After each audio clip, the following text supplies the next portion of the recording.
be able to get things going fast, and you know. There's an interesting piece in your current show, Content Provider, where you kind of break down the costs of making a DVD and what you get out of it. And that was the moment, I was there last week, and I was like, that aligns so closely to some of the stuff in the music industry. Yeah. And a question we normally ask at the end of the podcast is, what fears do you have for the music industry, and how might they be addressed? So just to tailor that a little bit, what fears do you have for artists or creative people in the digital age, and how might those fears be addressed? Well,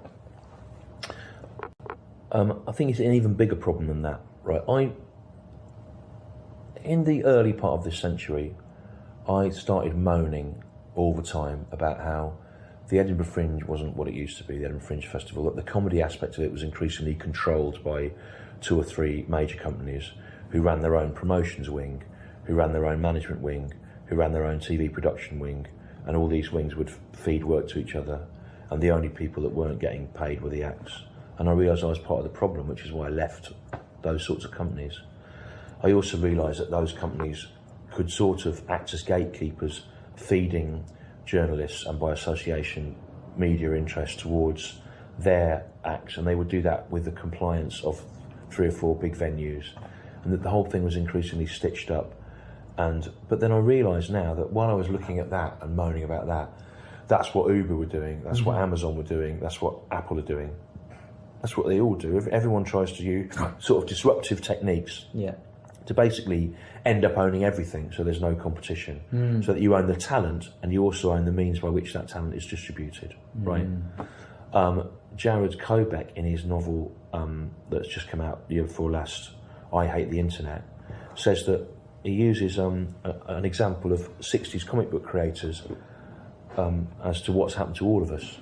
We all think it's terrible, don't we, that the blokes that created Superman didn't own it, and that Jack Kirby, who created all the Marvel characters, didn't own them because they were work for hire for the company, and the character you created on their watch belonged to them, and it was at their discretion as to whether you got paid for it or not. And it was only by publicly shaming those companies when those characters became massive film franchises that the people that actually invented them saw anything. Jared Kobeck, the novelist, points out that we are now all that. We upload our content all the time to YouTube and Facebook and all these places where it is monetized by them and used to drive traffic through their websites. So, and now we're made to think that's normal. People think it's great that there's a platform for their stuff to be seen, and yet they're not. The endless point, the point at which they're reimbursed for their work in any real terms, is endlessly moved further and further into the distance. You know, and now musicians are supposed to be. When I was young, and it was true in comedy as well, we were told it didn't matter that we were touring at a loss. Musicians were told it didn't matter they were touring at a loss because it was about promoting the product or about raising your profile for other opportunities. Suddenly the product can't be monetized. And now musicians are told that the product acts as a kind of shop window to encourage people to go and see them on tour, which suddenly is profitable because at some point the people that own them need to see some money from them. So they're now saying, oh, it's all about the live, right? They've got to get something out of them. So I don't know what the answer is. I think that things are moving further away from what I understood. I know that loads of people say that you can use YouTube and things like that to become kind of personality and drive your brand forward. But that's okay if you are a sort of a personality person. I can't see how that would work for most of the artists I liked, because they're not those sort of people. They're incommunicative, or they didn't get into it to be a personality. What it seems to favour, that culture, is vacuous YouTubers who have nothing. They've got no thing that they've made. They've just got the ability to fill space with nothing. And then they become sort of a monetizable brand. And so I really don't know what the answer is. I mean, I think it's great that you can get something up on Bandcamp and it can just be out there immediately.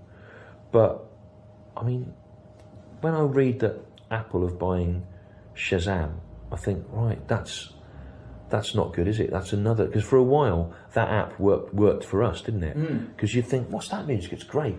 And your mate would hold up his phone and he'd go, it's Strychnine by the Sonics, they're from 1965. Really, I'm going to buy that. Then they might get some money from it. Now, Shazam is only going to recognise you, isn't it? If you're on Apple's music library. Right. So, again, it's... Oh, so is that... Of course that's what's going to happen. Yeah. Shit, yeah. Apple is not going to drive traffic towards something it can't monetize, is it? So everything that seems like an innovation, you suddenly realise is actually about narrowing narrowing things, you know. And the people that worked this out in comedy actually sort of did it ahead of the music business people creating these. There was a point where Avalon, the rock and roll management company I was with, about 18 months ago, 2 years ago, was sort of offering magnanimously to take BBC Three off the BBC's hands and keep it not as an internet station but as a digital channel. Clearly, so they can put all their own things on it, right?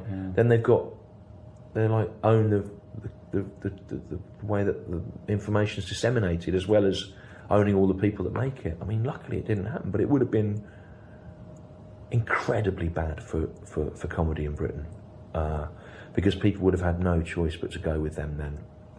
That's the problem, is in our day, it was easier to make a moral stand about things because there were always other choices. Whereas now, for lots of artists, if you've not sold your soul to these big conglomerates, you're not going to reach anyone, you know.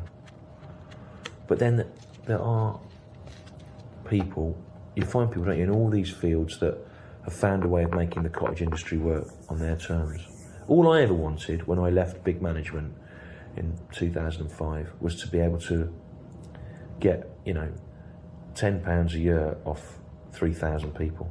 That was sort of my dream, and I didn't have anything beyond that. And weirdly, once I shrunk it all down to that, it actually started to work. But I don't know what the answer is. I mean, it seems like the internet was supposed to set us free, but actually it's enslaving us on behalf of 3 or 4 big global corporations who are controlling the way our ideas are disseminated. And yeah, so I don't know, and I'm lucky that I'm part of a generation that got a foothold and had a little bit of memory, people remembering you from before you had to operate through all these systems.